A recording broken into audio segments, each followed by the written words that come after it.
Everything that happens in the world happens by divine plan. The agony and the ecstasy, it's all there for a reason.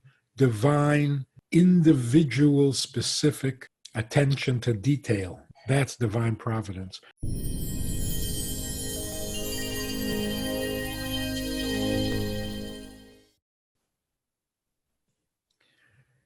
So,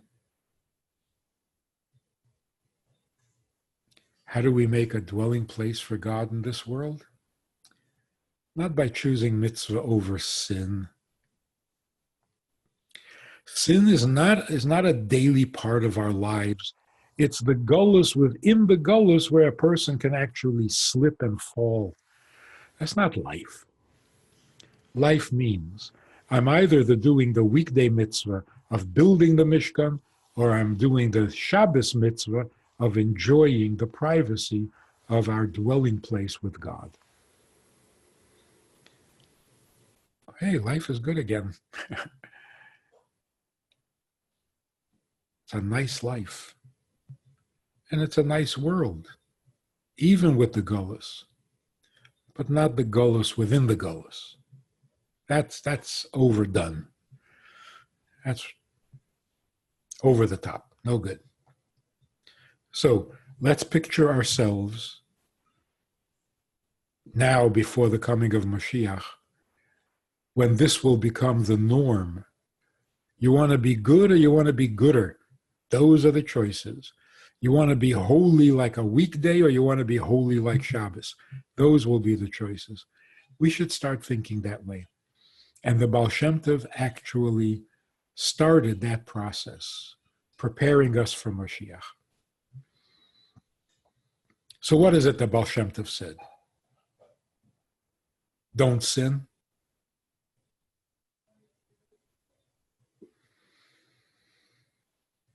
There was no emphasis on eliminating evil, because that's what you do during the 6 days of the week.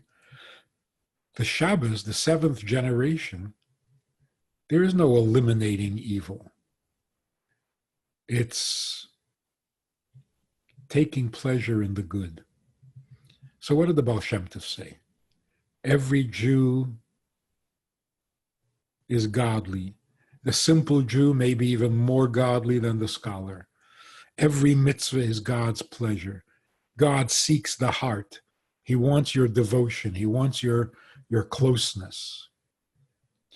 Everything that happens in the world happens by divine plan. The agony and the ecstasy, it's all there for a reason. Divine, individual, specific attention to detail. That's divine providence. So everything the Baal Shem Tov said was, first of all, positive. All positive. God is creating the world at every second. Another one of the Baal Shem Tov's teachings. All good. Even the performance of miracles, which the Baal Shem Tov did a lot. It was to show that the limitations of nature are not real limits, and that great things can happen even though it doesn't seem possible, which is what we call a miracle. So it was all positive. Everything was positive. And as a result, when people took pleasure in the positive, they forgot to sin. They forgot to sin. It was no longer on the agenda. We have found our home.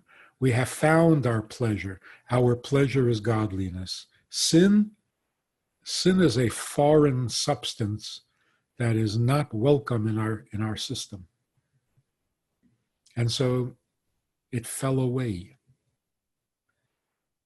That's why the Hassidic lifestyle brought so much joy where there wasn't. Because in trying to fix myself and worrying about my own status and my own mistakes and my frailties and my temptations, and There's no joy in that.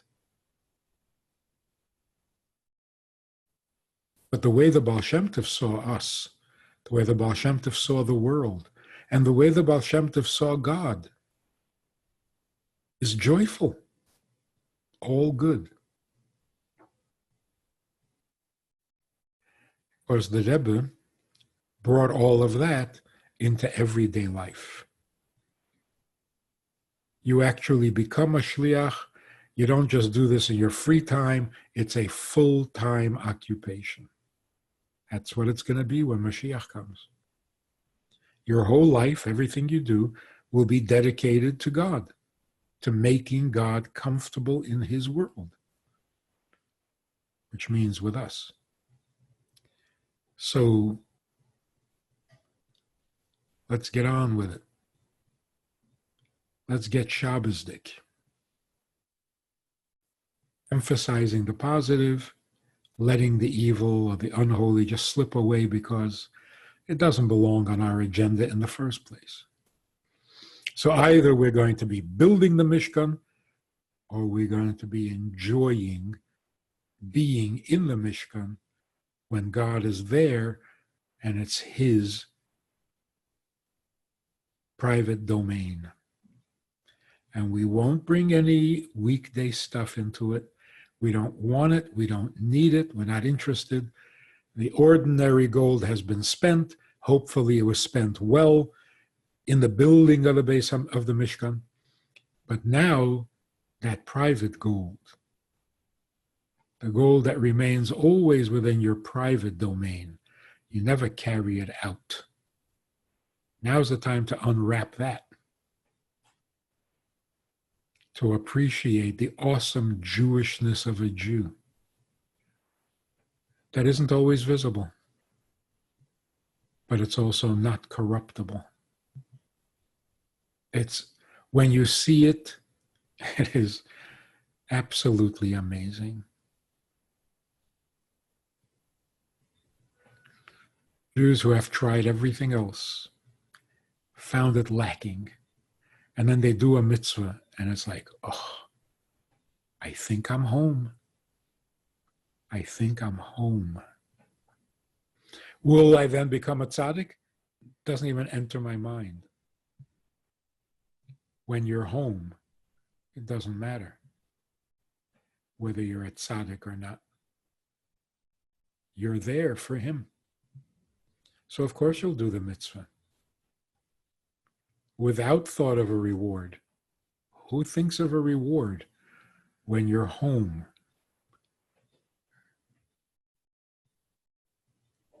It's beautiful.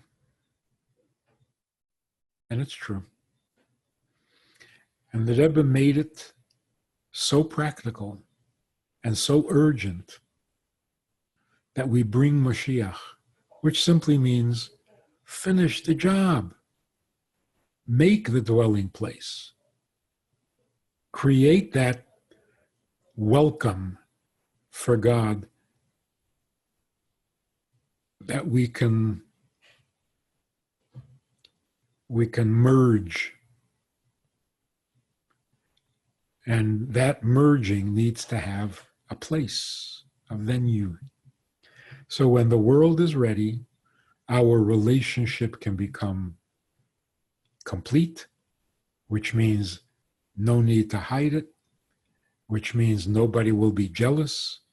Everybody will celebrate with us and for us this incredible, indestructible, awesome relationship that we have with God. We really need to make this happen. It's true that the most painful problem that we have today universally is loneliness, being alone. And that tells us something, aside from the practical, like, get a life. It tells us that there's this cosmic process going on where being alone has become much less tolerable than it ever was. And what does being alone mean? You're not home. You're in the street. You're out in the public. Yes, you still protect yourself, but you're alone. What is the antidote? Make the world a dwelling place for God so that you can share that space with Him and you are never alone. So there are some people who already have that. They're lucky, fortunate, blessed, but they're not off the hook. If you already have that, then you become even more responsible to share it, to bring others to it, to model it. You cannot be content just with your own success. If you enjoyed this conversation or this topic, and you're looking for more information, or you want to hear it again from another angle, there's a way to do that. And that is in this book. It's all there. Order it from Amazon. You can read it, reread it, and share it. I want to invite you to join us as VIPs, partners in our work, and join us also for a personal chat with other members of the VIP club. We talk about many things. There's an opportunity to ask, to respond, to make a comment, to meet the other supporters. And together we can really make a difference in Jewish life and in life in general. So join us. It's goodtoknow.org. Log in, call, make contact, and join us with the VIPs.